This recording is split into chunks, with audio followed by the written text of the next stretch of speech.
Krishna Krishna, Hare Hare, Hare Rama, Hare Rama, Rama Rama, Hare Hare. Hare Krishna, Krishna Krishna, Hare Hare, Hare Rama, Rama Rama, Hare Hare. Hare Krishna, dear devotees, please accept my humble obeisances. We welcome all of you for the today's morning program, Nityam Bhagavata Sevaya. And today we'll be hearing the recorded lecture by His Grace Dravida Prabhu, the disciple of Srila Prabhupada. Let me play Hare Krishna.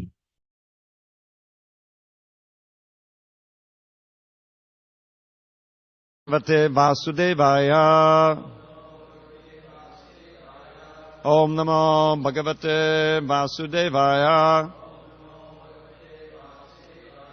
Om Namo Bhagavate Vasudevaya.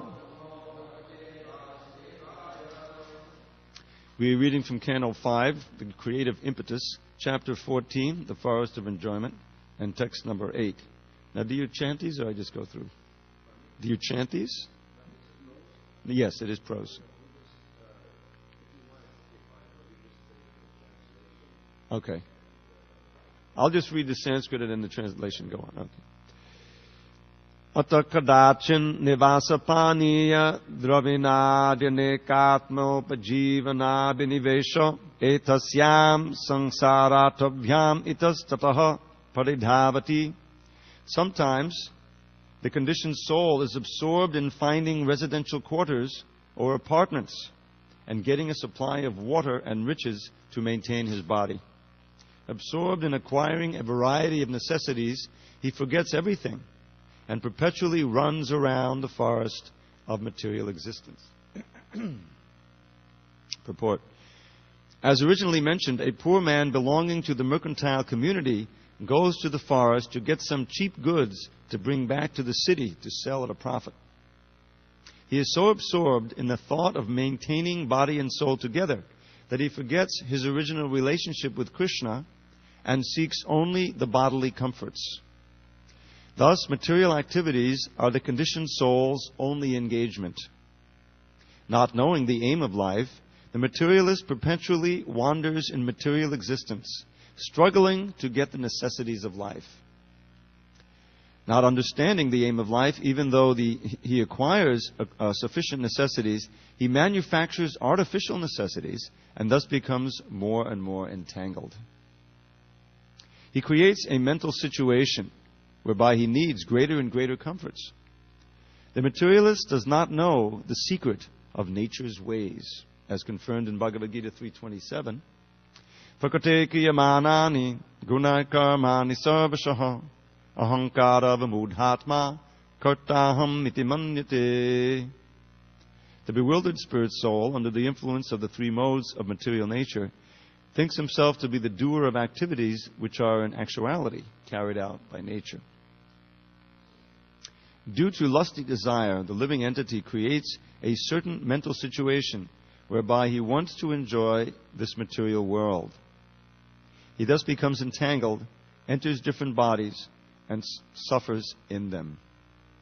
Om Jnana Timurandasya Jnananjana Shalakaya Chakshu Unmilitam Mena Tasmai Shri Gurave Namaha. I was born in the darkness of ignorance. My spiritual master Srila Prabhupada opened my eyes with the torchlight of knowledge.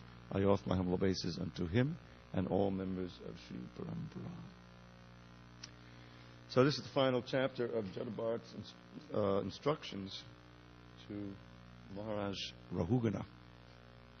And in this chapter he's making very explicit the miseries of material life in a series of metaphors, analogies here, oftentimes. So I just read through the whole, just the translation of this chapter before coming here to the temple room. And I was thinking, anyone who reads this chapter and does not become disgusted with the prospect of material life is not paying attention. You cannot actually read this chapter and still have a hope of enjoying in this material world. And really what we see when we read this chapter is that it's not a mystery. I mean, we can all experience this. Just like this particular verse reminded me of the present situation in which we have this massive financial meltdown, recession, and it all started with the real estate problem. Everybody's running around looking for a house, right? What does it say in this verse? Is that he's looking for accommodations, right? Sometimes the conditioned soul is absorbed in finding residential quarters or apartments and getting a supply of water and riches, etc. So this was the great American dream, is everyone would own their own house, right? They all have their own apartment and so forth. And the Rakshasas who run Wall Street, they figured out, well, this is a source of great profit now. We'll get all these fools and rascals who really can't afford a big house, and we'll get them to buy a mortgage, and then we'll sell that mortgage to somebody else and pocket the money, and then when they can't pay, those other guys are going to, right? So it's a whole scam, a big Ponzi scheme, and the poor millions and millions of people who, and not only does it affect real estate, but it affects the whole economy, and suddenly people who thought they were secure in material life are no longer have that illusion. Its illusion is broken. So this is the nature of material life. The Maya is very expert at alluring you into false hopes. The whole thing is your false hopes of security and prosperity and enjoyment in the material world. As Prahlad Maharaj says, Nate vadu svarta katim hi vishnum dorashaya ye bahirata manina. That those who are uncontrolled, in the previous verse he describes, those whose senses are uncontrolled, who have taken more or less a vow to try to enjoy materialistic family life, they keep chewing the chewed. Means that they're hoping that, oh, this is tasteless now, I'll chew something else that'll be sweet. You get a little bit of sweetness, and then that becomes go on to the next thing. And in this way you spend lifetimes and lifetimes trying to eke out some pleasure from this material world, and it's not made for that. This world is not made by Krishna for our material enjoyment. It's made for our reformation. It's made for us to learn the lesson that we really can enjoy here, that this is not our home, this is not our place of security, and that we have to reform our enjoying mentality and turn again back to the Krishna and the process of devotional service.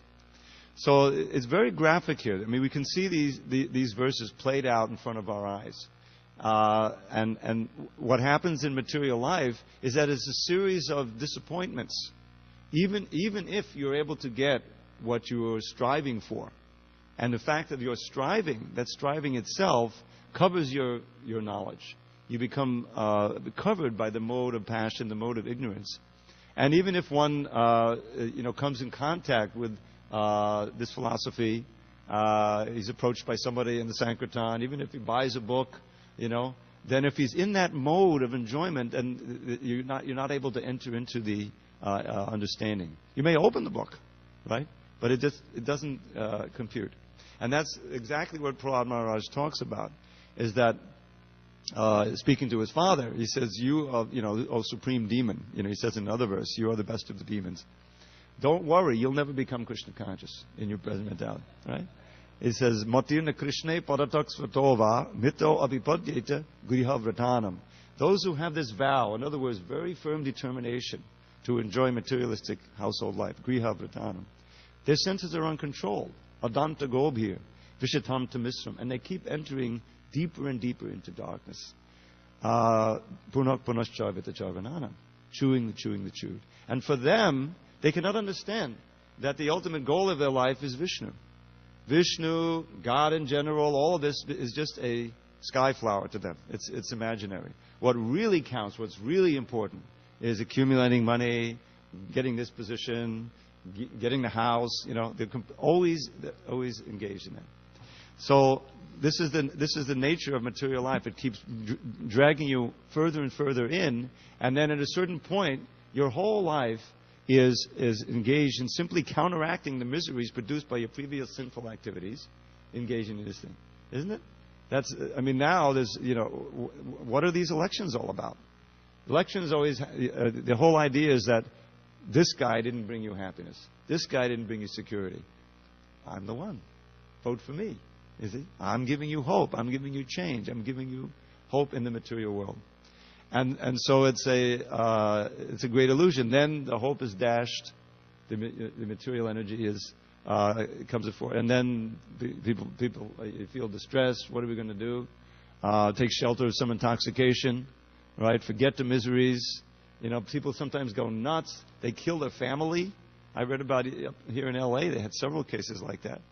A person is barely making it in the world. They're both working, and then one or both of them loses their job, can't hold on to the house. They have a bunch of kids, and if someone's crazy enough, he'll just throw his hands up, shoot everybody, and shoot himself. This is the nature of the this material world. So there's an alternative. There's an alternative to this madness. It really is a madness, and that is to begin the process of bhakti yoga, to open one's eyes to the knowledge that is coming through the enlightened souls, the acharyas, those who teach it, those who live by it. They're emissaries from Krishna, and their message is: give up this vain attempt to make a place of happiness and security in this material world, and turn once again to the Supreme Lord.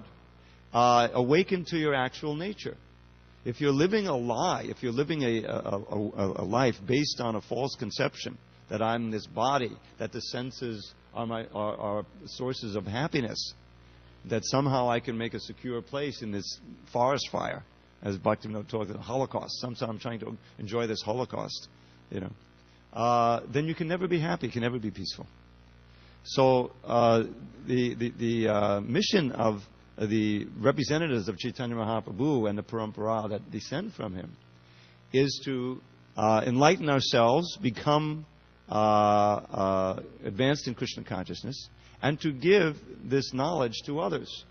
That's why Srila Prabhupada so much stressed. When and why did he come to America? He only came after he had some books in hand, after he felt that he had some substantial ammunition in the fight against Maya.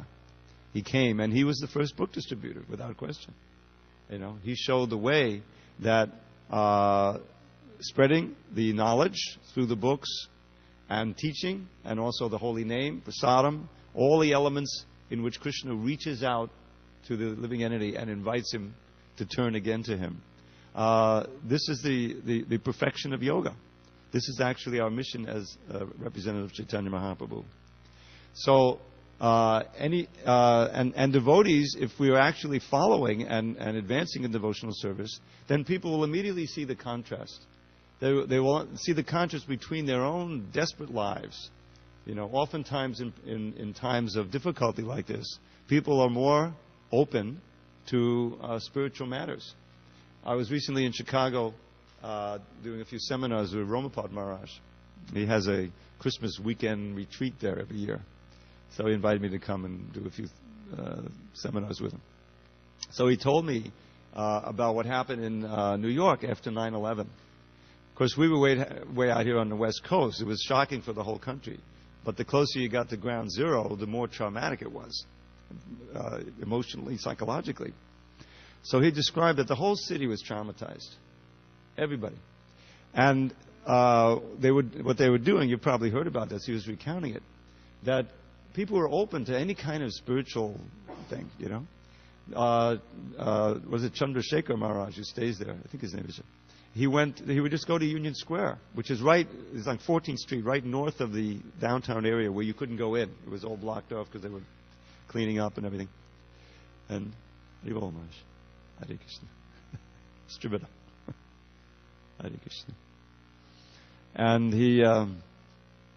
he would just chant alone with a little piece of, little tiny cartels.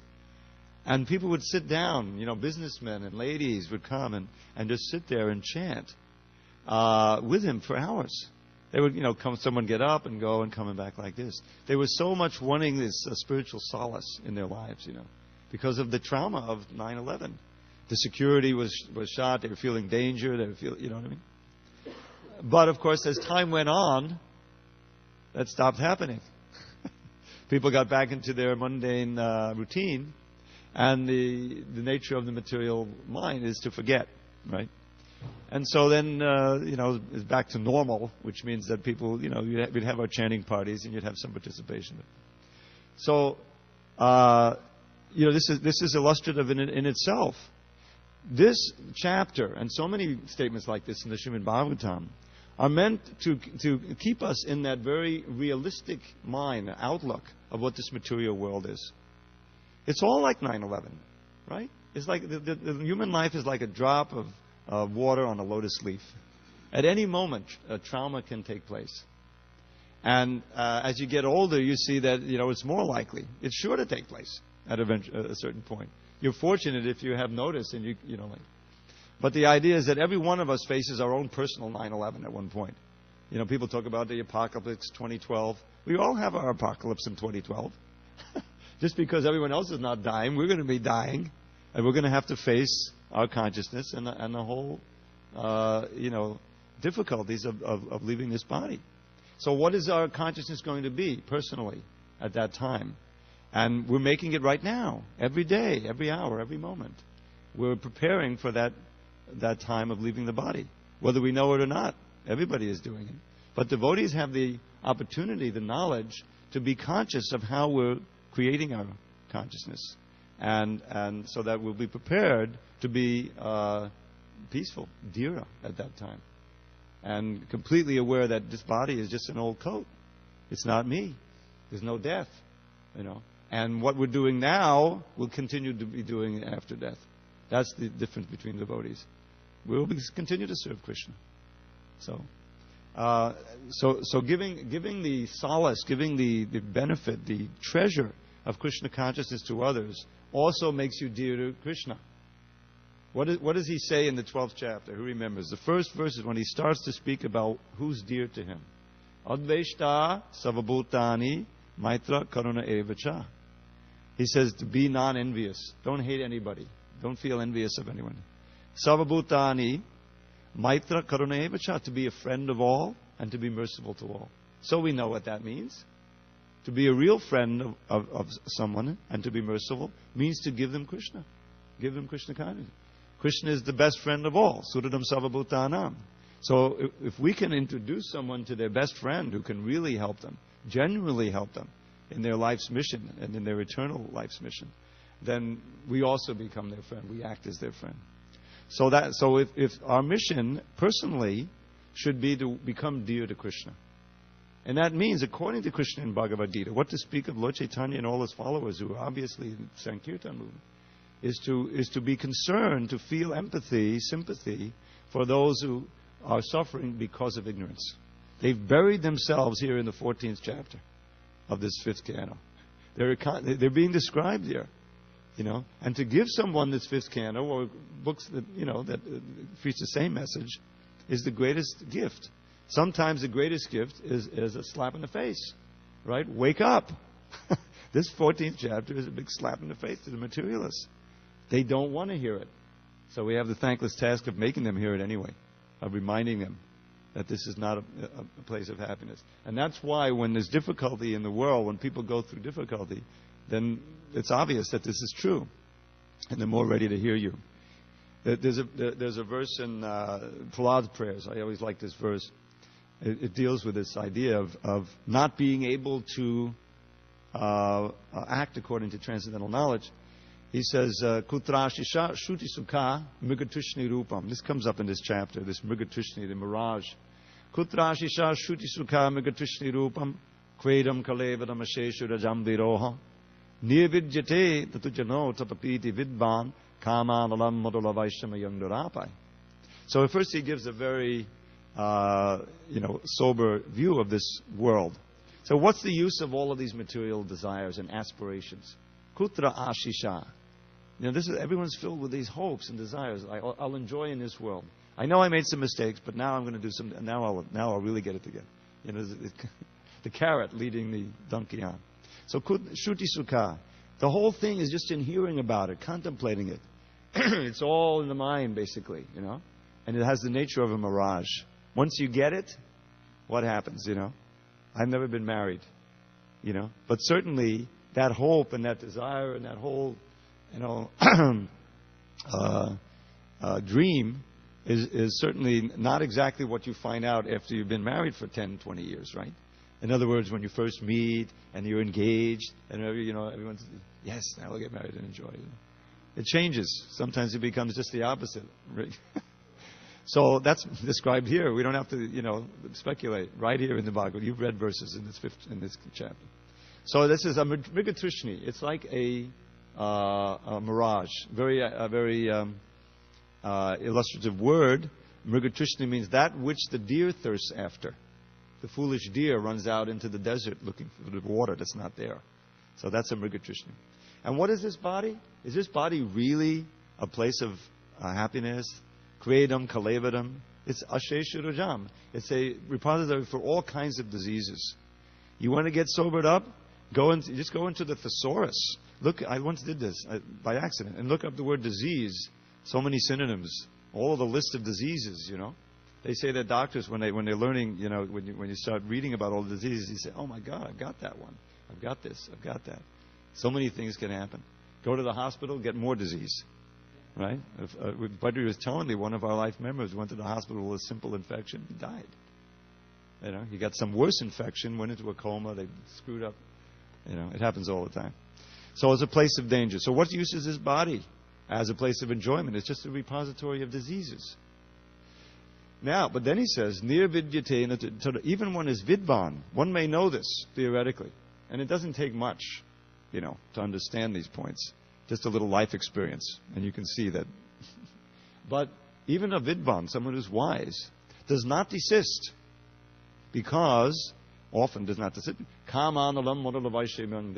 As is described in this chapter, in this purport, the very act of trying to extinguish the fire of lust with the honey-like drops of sense gratification. That's what this verse, modulavai, is kama analam. Kama anala, the fire of material desire, is so strong that it covers one's knowledge, as Krishna says in the 3rd chapter. So one has to stop. One has to come to the point of getting off of the treadmill, of trying to enjoy, trying to counteract the miseries. And that will come if one can somehow come into the association of devotees and just hear and absorb and learn some of this. And if it enters in, if one is a little receptive, then and takes up the process of chanting a little bit, then one can begin to see the alternative. That life just doesn't mean being on this treadmill. It doesn't mean just living this life of this 14th chapter. There is the alternative of controlling the senses. Raga dvesha vimuktais vishayanindriyais charan atmavasya vidayatma prasadam adhigacchati. If one wants to get the prasadam, the grace of the Lord, which can bring one peace, as he says a couple of verses later, actual peace of mind, peace of soul, then one must follow this verse. What is that? Well, first is vidheyatma. One has to accept the rules and regulations for self-realization. And then atmavasya. One can control the self and the senses, even as they move amongst the objects. Indriyaischcharan. The whole problem is that we're surrounded by the allurements of the sense gratification. That's what it means to be in the material world. So how can one keep one in equilibrium in that? This is the formula. One can remain free of raga, attachment, and dvesha, abhorrence, by following these regular principles of freedom. In other words, the principles of bhakti yoga, the Vaidhi bhakti, the rules and regulations. One has to have enough determination to accept those and to begin practicing discipline, which means don't do that, do this. Yes, come to Mangalarti. Yes, chant your rounds. Don't eat meat. Don't have illicit sex. Don't. Yes, do's and don'ts. That's the vidhi. And then self-control. And with the positive aspects of Krishna consciousness, Krishna gives one the spiritual strength to begin to enjoy spiritual happiness, which negates even the attraction to material sense gratification. This is how one can get at not just knowing, but actually doing and experiencing. That's what gives us the strength. And that's why the great acharyas, they sometimes pray for bliss. Krishna is known as, one of his names is Parananda. Paramananda means the personification of supreme bliss. So they'll pray sometimes that, please give me bliss by devotional service. Or like in the Nam Ashtaka, you say, the very last verse, he says, Narada vino jivana sudhormine yasamarari pura tvam krishna nama kamam spudame rasane rasena sada. This is the basis of that song, Narada Muni Bhajai Vina. Yeah. Bhaktivinoda Thakur expanded the song into that. So he's saying that this holy name of yours is the life and soul of Narada's Veena. In other words, he doesn't play the Veena just in some cinema songs. He's accompanying the chanting of the holy name. So that Veena is playing, is the life and soul. Sudhormi niryasa madhuri pura. It is a flood of sweetness, which is the essence of nectar. That's what he's saying. Tvam Krishna namakam, if you please, O Krishna, if it pleases you.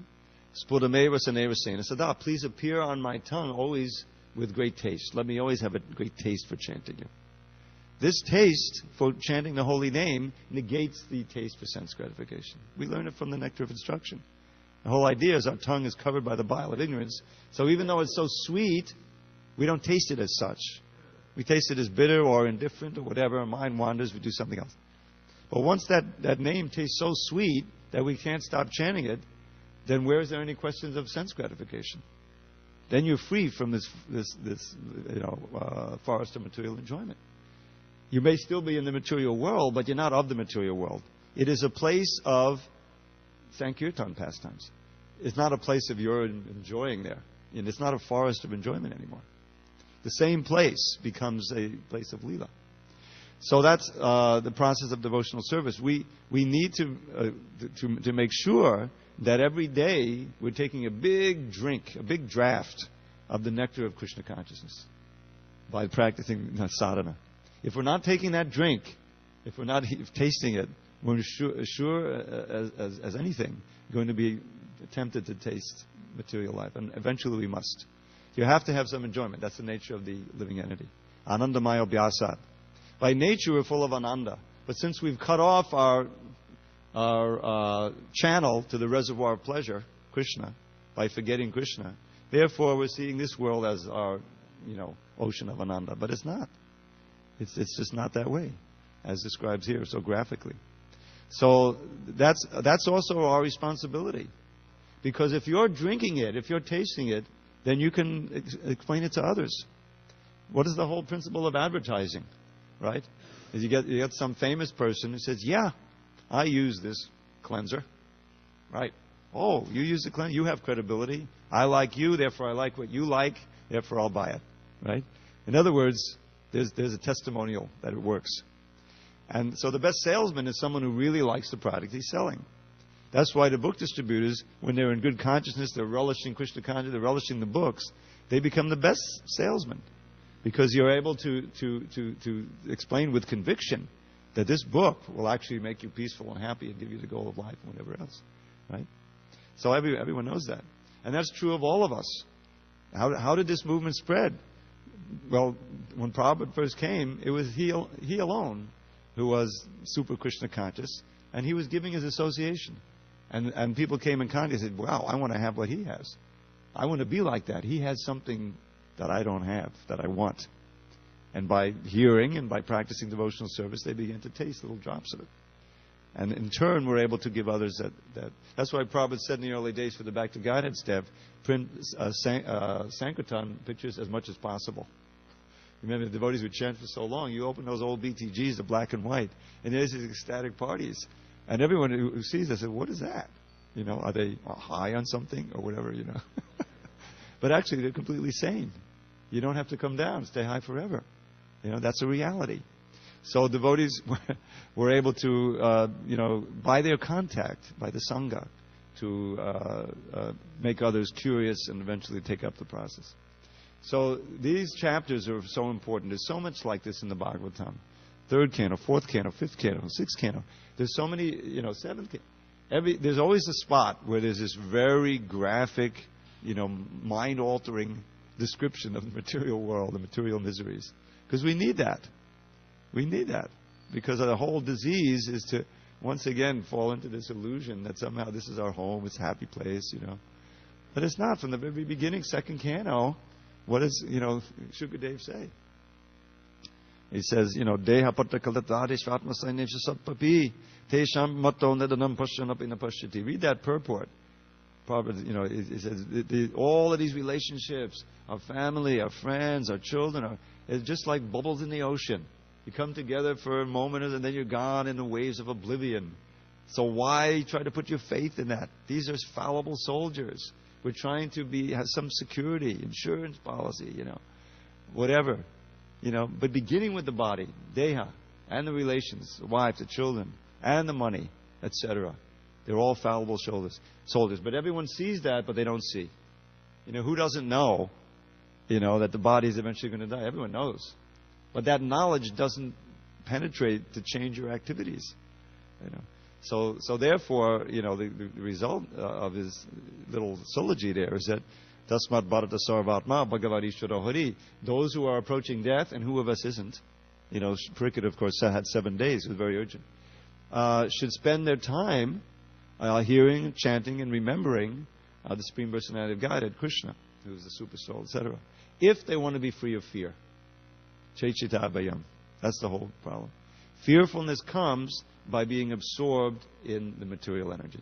Bayam Dadviya Abhinaveshitaksya. Because you're being betrayed by all the things you put faith in. The body, the house, insurance, everything. It all betrays you. It's a big, scheme. It's false. It's putting your faith in a sky flower or something, So we want to put our faith in the Rock of Ages, as it says in the book, in the good book, the Bible, right? Foundation. But Krishna says, I am the foundation of everything. I am the, it is infallible. So that's where our faith should lie, and we'll then really feel secure, even in the throes of this material energy, and we can impress upon others, come out of this forest of enjoyment, so-called forest of so-called enjoyment, and come to the true forest, Vrindavan forest, where there's eternal Leela with Krishna and happiness and peace. So, it's 8:10, according to my instructions here. I've ended the class. Any comments or questions on these points? Okay, let me read the verse again. Maybe that'll... Oh. We don't have that wireless anymore? Anyway, I'll try to hear you. Give the mic.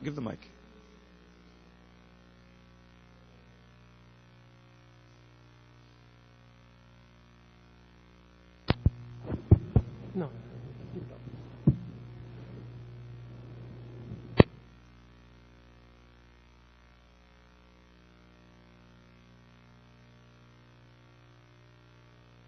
Okay. Anyway, we have 5 minutes, so you're going to be subjected to one of my poems.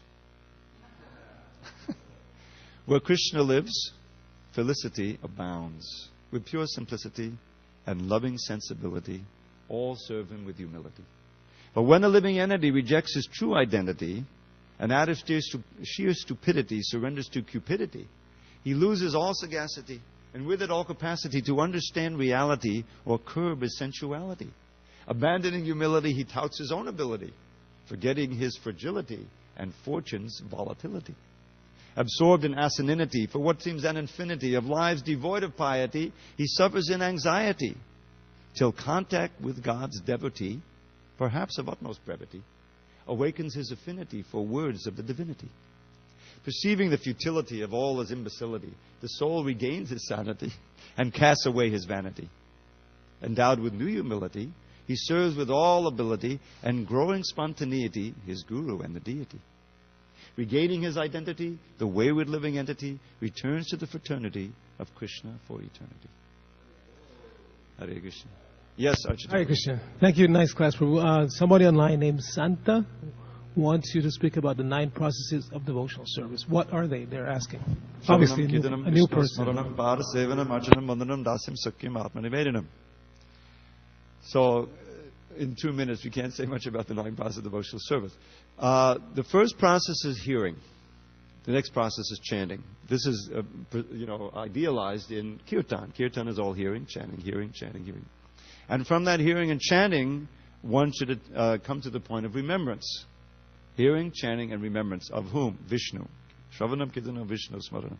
Pada Sevanam, serving the lotus feet of the Lord, having this sense of service attitude. Archanam, this formal worship of the deity, very important. Vandanam, offering praise and bowing down, offering obeisances. And praying to the Lord also. Praying to the Lord. Vandanam. Dasyam, being a servant, establishing one's identity as a servant of the Lord. Friendship, having friendship ras, or being a friend to the Lord. And Atmanivedam, surrendering everything. The ideals in this regard are the gopis. Yes, Prabhu. And one final thing, somebody named Murdani wants to know where they can find a printout of your poem. He said it's a very beautiful poem. Where can they find a printout? The printout is coming out of his printer. Just let him send you his email, and I'll send him that poem and many other poems. Okay. Hare Krishna. Okay. All glories to Srila Prabhupada. Hariva.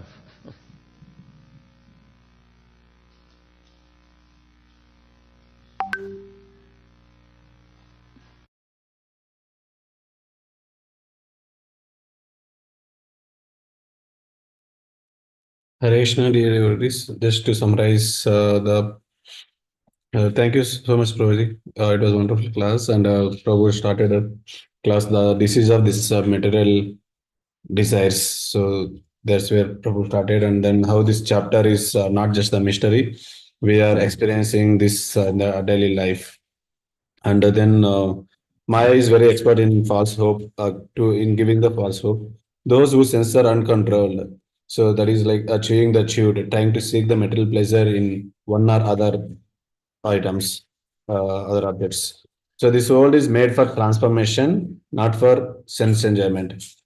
Those who have strong sense desire for material enjoyment, they go deep and deep into this darkest mortal world. So they cannot desire for sense. They cannot desire for seeing Vishnu. So this is what Prahlad Maharaj says to his father. Then whose life we are, whole life we are trying to mitigate the miseries that are coming from the previous sinful life. So these are, thus we are wasting the precious value of this human life. The alternative, this is the beginning of Krishna consciousness. If you are living just based on bodily consciousness, so then you cannot be happy at all. So then Prabhu talked about the mission of Chaitanya Mahaprabhu is to enlighten the jivas and to preach to others. So Srila Prabhupada went to the West. So once he has some books to preach. And then during the miseries time, so people are more open to spirituality. Prabhu has given the example of 9/11 trauma of US. So at that time, how people used to chant for hours and hours. Then Prabhu talked about many chapters of Srimad Bhagavatam are there to keep us on practical level. So this body is just the court. We don't have death, so we need to understand this. And giving Krishna consciousness to others also makes us dear to Krishna. So don't have envy to others and be friend to everyone.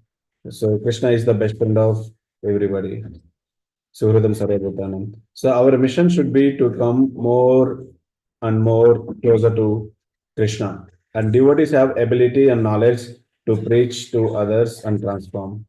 And what is the use of this body consciousness? This happiness is like a Mrugatrishna, which is like a mirage. So this body is the repository of diseases. So the fire of material desire is very strong that we cannot be distinguished very easily. So the alternative to distinguish this is the transformation of our heart with Krishna consciousness. Then how to start? So one has to accept the rules and regulations of Bhakti Yoga, and one has to control the senses by practicing the discipline. So and then we'll become free of raga and dvesha. Then this gives the strength for us to experience the spiritual bliss. And Krishna, one of the Krishna's names is Paramananda, the supreme personification of the bliss. So we can pray to the Krishna to give the spiritual bliss. And the essence of nectar have the taste for chanting. So this destroys the sense gratification propensity. So this place, then only this place will not become the forest of miseries. So then Prabhu talked about every day we should start our day by drinking the nectar of Krishna consciousness. How to drink that? So by hearing the Krishna's pastimes and glories and chanting and also reading the books. So then we can explain to others the how to be happy. So then Prabhu talked about whoever relishes the nectar of Krishna consciousness, so they are becoming the best booksellers because they have strong conviction. And then Prabhu talked about at the end, like all the relationships in this world are like waves of ocean comes together for some time and then separates. So if you need to be free from the fear, so become Krishna consciousness by chanting, reading, hearing, sharing, and put your strong faith, strong conviction in Krishna. So we'll be secure in this in the class of material nature, and then this forest will no more be the misery, but this forest becomes the Vrindavana forest, the real place for happiness. Then Prabhu talked about one beautiful poem. Then, as an answer to the questions like what are the 9 process of devotional service, so then Prabhu explained Hare Krishna. This is what I could not done. In between, I missed also something. So, anybody else wants to add anything? Prabhu, he said, one who reads this chapter will get the realization of the material desires, he said. Correct, Mother. So that's why Prabhu started the starting itself. This chapter is not the mystery, it is the experience that we are going through daily. Yes, Mother. Hare Krishna, anybody else? Hare Krishna Prabhu, Dandavat Pranams. Thanks for the nice audio, Prabhu, but it was little fast. But you made it up for that by nice summary, Prabhu. Prabhu, I like that we are not getting that happiness we are searching because we have cut off the channel to that reservoir of happiness. Anandamayo Vyasat said, Prabhu. That has so much deep meaning in it, Prabhu. That I like very much, Prabhu. Yes, Mother. Right. Thank you, Prabhu. Thank you. Thanks for bringing us, Mother. And with that lecture, like we can see how the strong conviction the Prabhu has. Yes, Prabhu, and that poem also was very nice, Prabhu. If you can get it, it will be very nice, Prabhu. Yes, Mother, like we have to search for like everything, most of the words ending with the IT. Yes. Ability, simplicity, humility, reality, ability. So like that many people. Very nice. Enmity also, many other. Yes. Any other words wants to add? Okay, then we can end the class here with Vaishnava Pranama. Vancha kalpatarubhesha kripa sindhubhyo cha patitanam pavanebhyo vaishnavebhyo namo namo. Ananta Vaishnava Vrinda ki jai. Ramacharya Srila ki jai. Srila Prabhupada ki jai. Thanks all devotees. Thank you so much, Prabhuji, Dravida Prabhuji, for a wonderful class. And thanks all devotees for being attentive. Again, we'll meet tomorrow at 7:15 in the morning. Hare Krishna.